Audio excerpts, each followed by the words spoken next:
while he's setting this up, first of all, let me say I'm really glad of the opportunity to come and speak here at Metropolis. My area of work, because it's asylum and refugees, tends to be a very narrow sector of migration field in general, and as well, when we're concerned about making refugee decisions, once that's made and a person is either rejected or accepted, essentially they become immigrants themselves. They enter the immigrant experience, but that's something that we, unfortunately, don't think very much about, although some of you will know a great deal about the challenges of immigrants to join, of refugees to join the immigrant stream. My presentation today will be in two parts. I will give you some contextual information about the international refugee situation, then I'm going to touch on some of the key policies. This is going to work.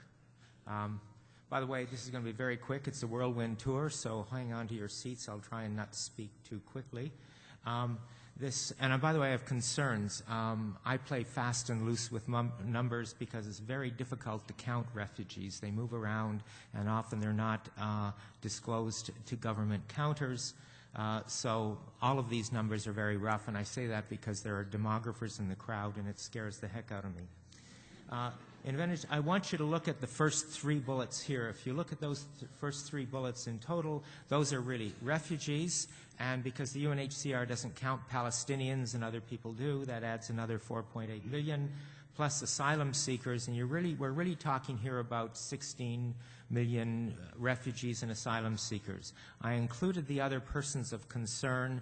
This is terminology of UNHCR, just to give you a sense of the dimension of the problems, other people that are at risk, so we end up with numbers somewhere between 39 and 57 million, which is a lot of people. These are the major source countries of refugees, and if you look there, what you'll see is that basically the most refugees are coming from major conflict zones, sometimes an extremely repressive state like Burma, and ordinarily the principal conflict areas are the Middle East, Southeast Asia, and Africa. Don't ask me about Serbia. I didn't give you a comparable list of refugee host countries because, candidly, it's misleading.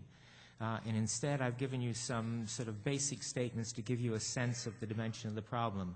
So the first one, 8.3 million refugees are located in developing countries. Now, that's 8.3 out of the 10.5. Our poor old Palestinians are set aside at this point. Another way of saying that is 80% of refugees are located in the global south. And if you look at the fourth bullet, I think it's the most telling.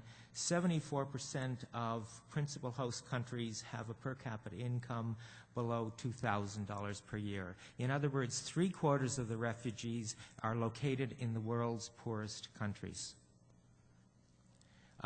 Now I'm going to talk about asylum seekers, a little bit different because refugee populations can be accumulated over several years, whereas with asylum seekers we're talking about people who have left their countries and are still seeking recognition of their refugee status. So the picture is a little different and they tend to be more recent.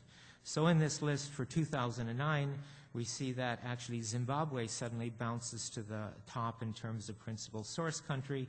But if you look at those countries, once again, we're seeing the same old names as faces there coming from the same districts. There's not that much change. Secondly, these are the principal host countries for asylum seekers, and there's a few changes here. Suddenly, South Africa's at the top, partially because of Zimbabwe, but also there are very significant flows from other African source countries to India. But what we do see here is somewhat of a difference, that all of a sudden 4 of those 7 countries are global north countries, and we've got Canada in that mix down at number 6. However, what is not there is the statistic. Still about 65% of asylum seekers in 2009 were actually going to other global north countries for protection. I'm not going to talk too much about global asylum decisions because of the time, but if you look at those first 2 bullets, if you add them up, it'll show that approximately 2/3 of the asylum seekers in 2009 had a decision rendered. So the third category, they either abandoned their claim or it was simply undecided. So we didn't even manage to decide all the refugee decisions in 2009. Just for a little bit of contrast, in 2009, Canada received 34,000 refugee claims. That would have put them number 4 in the world for that year. However, we experienced a very sudden drop in 2010 to a little over 22,000 claims. We managed to decide 32,000 claims, so we actually ate into our inventory. And you call it an inventory if it's low. If it's large like Canada's, you call it a backlog. In actuality, we still have 51,000 claims to decide, and that will take about 18 months to get to the first decision. I did want to talk a little bit about where refugees are located. So once again, this is principally in the global south. And I first want to point to the second bullet, refugee camps. Approximately 1/4 or 2.5 million of the refugees who are out there are actually in camps, lower than most people expect. And at the same time, I think most of you have a sense of the conditions of those camps. Sometimes, actually, the medical facilities and education facilities aren't so bad. However, there are other qualities, certainly in terms of the lack of decent shelter, the lack of decent food, the lack of employment, and probably most critically, because we're going to see how long they remain in camps, the lack of hope. I do want to refer you, though, to the top bullet, urban refugees. You notice that number is almost double the number in camps, and this is one of the real critical problems that often gets ignored, because those refugees could be either in countries that actually are signatories to the convention, but often they're in countries that are not, such as Thailand, Indonesia, Malaysia, and Egypt. And they are an incredibly vulnerable population. They're subject to criminals, to traffickers, to corrupt police, to unscrupulous employers, and virtually always subject to deportation that can be arbitrary and rapid. And in a way, they're ghost refugees, that it's very difficult to chart and recognize the suffering that many of them experience for a long period of time. And talking about long period of time, the other thing to think about is the duration.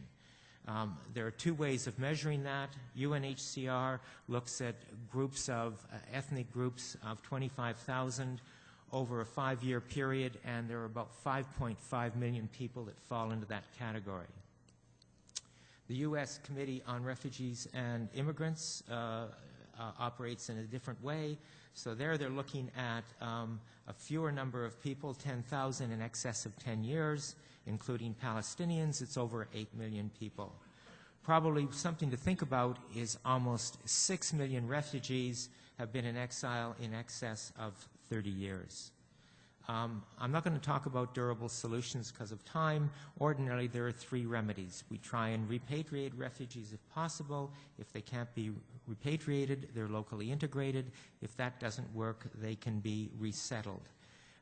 There are 3 principal resettlement countries, have been for years, the USA, Canada, and Australia, and they account for 97% of the resettlement in 2009.